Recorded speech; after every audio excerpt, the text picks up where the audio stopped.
They say no permanent cure, fill in the blanks. ध्यान से सुनो, जितने लोग यहां पे हैं। They say no permanent cure through what? Through medicine.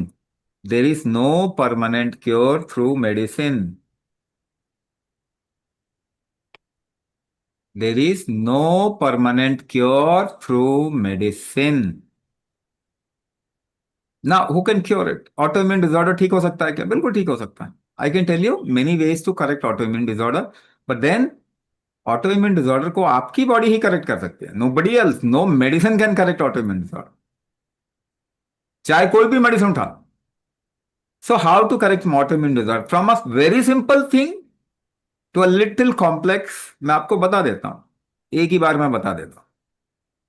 If your metabolism, whenever the immunity increases, the metabolism comes down. If you improve the metabolism, the immunity factor will get into balance. यानी metabolism को improve करके autoimmune disorder को ठीक कर सकते। दूसरा factor, body का risk tolerance. Whenever there is a risk in the body, only then your immunity will rise. Immunity आपके शरीर का ना इमरजेंसी स्विच है। तो इम्यूनिटी बढ़ेगा तब जब रिस्क आएगा बॉडी में। अगर रिस्क को टॉलरेट करने की क्षमता आप बढ़ा लो, to tolerate, if you improve the tolerance capacity of your body to handle risk, the immunity will not have to, और will not raise very frequently, will not get up very frequently. Your autoimmune disorder is gone, गया आपका auto immune disorder, ठीक हो गया। Tolerance बढ़ाने से auto immune disorder ठीक हो जाता है। तो अब तीसरी बात और भी सिंपल बना देता हूं। If your inhaling capacity and exhaling capacity increases,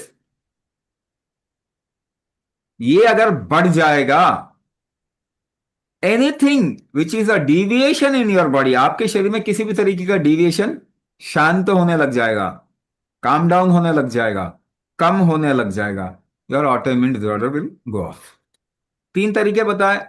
I can tell 10 more methods, और इवन मोर, 10 और तरीके बता सकता हूं। मगर उसको बताने से क्या आपको समझने से ठीक कर लेंगे? Because no medicine can cure it.